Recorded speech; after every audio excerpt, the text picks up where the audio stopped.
Em xin chào cô chú anh chị. Chúc mọi người tuần mới bình an, nhiều may mắn và thật nhiều bữa cơm ngon bên gia đình. Hôm nay em Linh làm quy linh cao nha cô chú anh chị. Tìm một món ăn thanh nhiệt mà bổ dưỡng, bảo vệ và chăm sóc sức khỏe cho gia đình trong những ngày nắng nóng thì đây là một lựa chọn càng ăn càng cuốn. Điểm trừ duy nhất là cái màu nó không được đẹp. Và mời cô chú anh chị vào bếp với em Linh nha.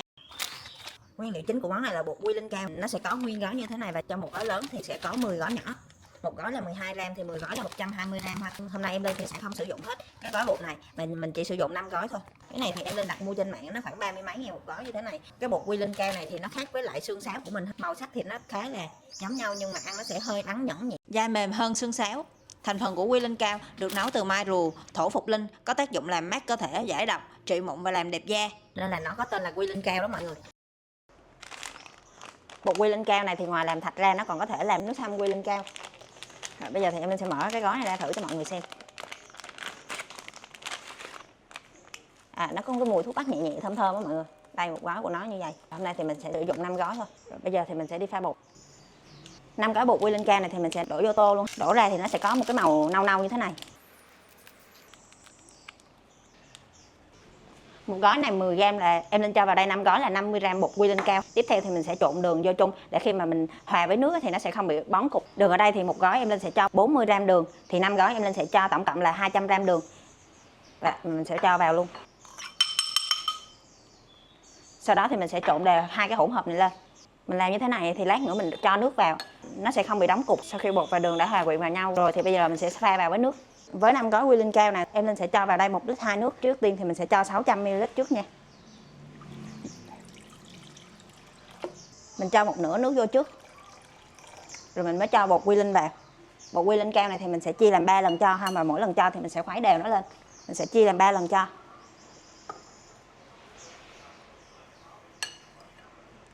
Và mỗi lần cho thì mình sẽ khuấy đều với nước.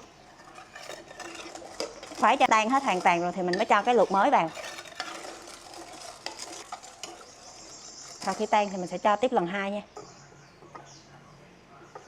Tiếp tục khuấy.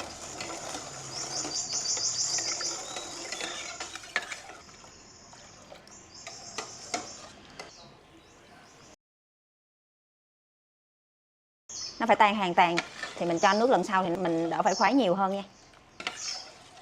Bột đường đã tan hết rồi thì mình sẽ cho 600 ml nước còn lại vào luôn. Và mình sẽ tiếp tục khuấy.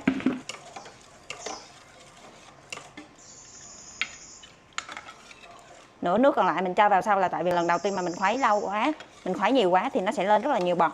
Nên là mình sẽ chia nước thành 2 lần khuấy như thế này thì nó đỡ bọt hơn. Sau khi mình khuấy xong như thế này thì mình sẽ để đây cho bột nó nghỉ 10 phút rồi mình mới bắt bếp nấu. Mình sẽ bắt bếp lên để lửa trung bình thấp và khuấy liên tục để cho thạch của mình không bị đóng cục và không bị cháy đáy nồi. Ở đây thì em Linh sẽ cho 1 lít 2 nước, nếu như mọi người muốn ăn nó đặc hơn thì mình sẽ cho 1 lít nước thôi. Còn ở đây em Linh nó thích vừa phải, nó hơi mềm mềm á. Mình nấu đến khi nào mà cái màu của mình từ màu nâu nó chuyển qua màu đen là được nha mọi người. Để cho thạch của mình nó không bị ra nước thì mình sẽ nấu sôi thêm một tí xíu. Nó sôi bùng lên nữa thì mình mới tắt bếp. Nước đã sôi bùng lại như thế này rồi thì mình sẽ tắt bếp và mình sẽ cho qua ly luôn. Ly thì mình sẽ xách sẵn trước rồi mình mới đổ khuôn luôn nha, để kịp là vừa đổ vô luôn. Chứ nếu mà mình để nó xách ly nữa thì nó nhanh đông quá thì mình đổ vô nó không kịp nha mọi người. Bây giờ thì mình sẽ chờ cho nó nguội rồi mình bỏ vào ngăn mát tủ lạnh nha.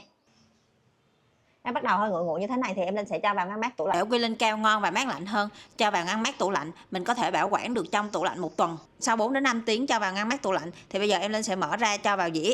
Món này ăn với mật ong hoặc là sữa béo hay là sữa đậu nành thì đều rất là ngon. Với sữa đậu nành mình sẽ cắt nhỏ rồi cho vào ly. Và cho sữa đậu nành vào. Nếu như mọi người thích ngọt hơn thì mình pha sữa đậu nành đường ngọt nha. Người Việt mình chưa biết đến món này nhiều. Một phần là vì trước đây khó tìm và ít phổ biến. Bây giờ thương mại điện tử phát triển, cô chú anh chị nhất định mua về cho gia đình mình dùng thử nha. Ăn lạnh cũng ngon, ăn cùng mật ong cũng cuốn. Kết hợp với sữa đậu nành càng hoàn hảo nha cô chú anh chị. Cảm ơn mọi người đã xem hết video và hẹn gặp lại mọi người ở video nấu ăn tiếp theo.